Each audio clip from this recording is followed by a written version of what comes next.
Good evening and welcome to Poland Daily. I'm Nicholas Richardson and this is the news. The funeral of Wanda Pultawska, co-worker and friend of Pope John Paul II and former prisoner of the Ravensbrück Nazi German concentration camp, was held at St. Mary's Basilica in Krakow.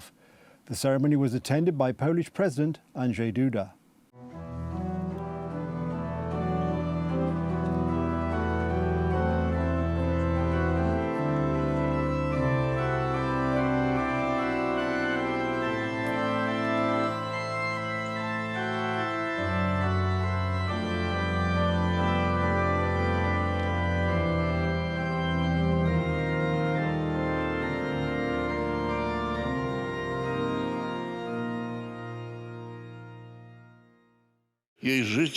Her life is a lesson for us, for she left a testimony that can help us on our paths of living a life of love and service. She made her life a gift to God and people.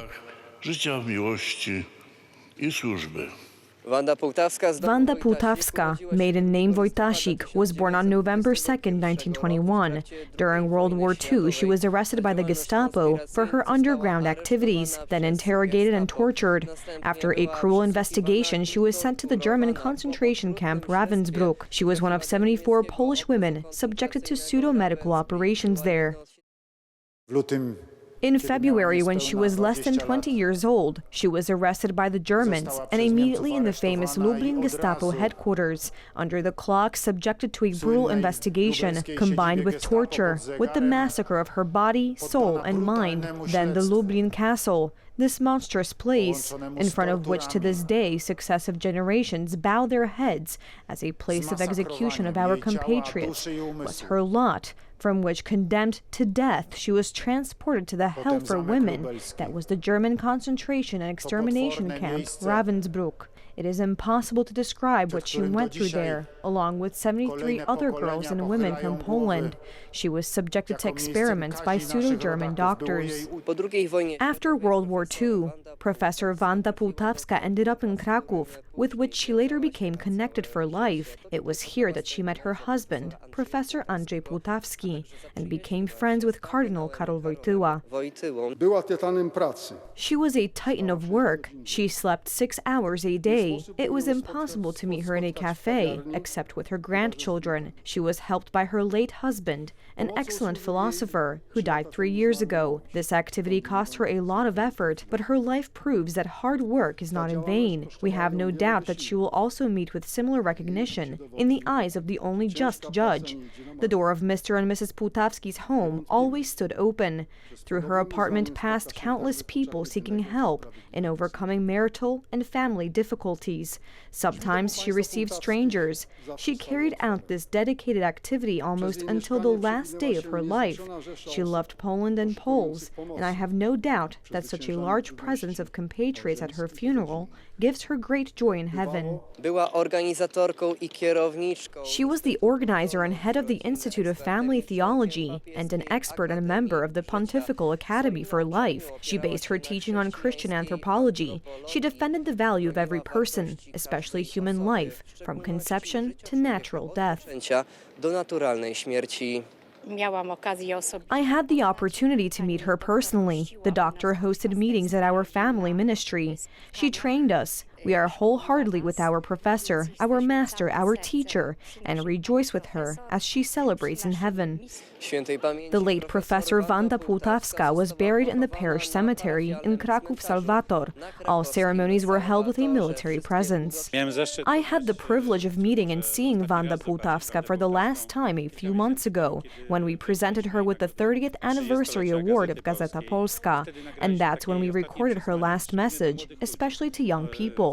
At that time, I remember that there were young reporters who stayed because she wanted to speak to young people. This message saying that human beings are unique and that you have to live life as if you are the only most important purpose of existence made a great impression.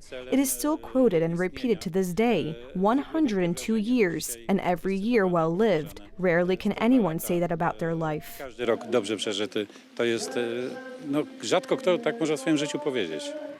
In 2016, President Andrzej Duda awarded her the Order of the White Eagle. Professor Wanda Pułtawska died on October 25th at her home in Kraków. She would have turned 102 on November 2nd. From Kraków, Łukasz Żmuda, TV Republika. Earlier today, Yemen's Iran-backed Houthi group said it had launched a large number of drones and ballistic missiles towards Israel after Israel's military said it had downed an approaching aerial target off the Red Sea city of Eilat. The operation was the third targeting Israel, and there will be more, Houthi military spokesperson Yahya Saree said in a televised statement. Saree said the attacks would continue until Israeli aggression stopped, referring to the war against Hamas in the Gaza Strip. With the help of God, our armed forces have launched a large barrage of ballistic and cruise missiles, as well as a significant number of drones at various targets of the Israeli enemy in the occupied territories. The Yemeni armed forces affirm that this operation is the third in support of our oppressed brothers in Palestine. It affirms the continuation of carrying out more qualitative strikes with missiles and drones until the Israeli aggression ceases. After an initial warning of a possible hostile aircraft intrusion, which sent residents of the tourist resort of Eilat running for shelter earlier on Tuesday, the Israeli military had said its systems identified an aerial target approaching Israeli territory. There was no threat or risk to civilians, and the defensive action was successful, it added. There were no reports of any missiles or drones hitting Israeli territory from the Red Sea on Tuesday. Yemen's Houthi leader, Abdel Malek al-Houthi, said on October the 10th that if the United States intervenes in the Gaza conflict directly, the group will respond by firing drones and missiles and take other military options. The Houthis see themselves as part of the so-called Axis of Resistance, which encompasses Iranian-backed Shiite Muslim factions in Iraq and Lebanon's Hezbollah group. The movement has battled Saudi-led coalition since 2015 in a conflict that has killed hundreds of thousands of people. During the fighting, the Houthis targeted strategic assets in the Gulf, most notably energy facilities in Saudi Arabia. Separately, the Israeli military said it used the Arrow aerial defense system for the first time since the 7th of October outbreak of the war with Hamas to intercept a surface-to-surface missile in the Red Sea fired towards its territory.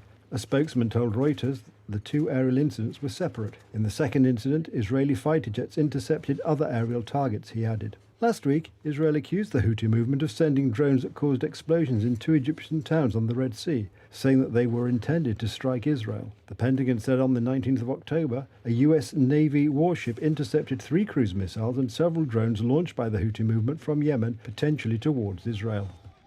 President of the European Commission, Ursula von der Leyen, said that both Serbia and Kosovo must step up their efforts to normalise relations after the most recent flare-up of violence if they wish to join the European Union.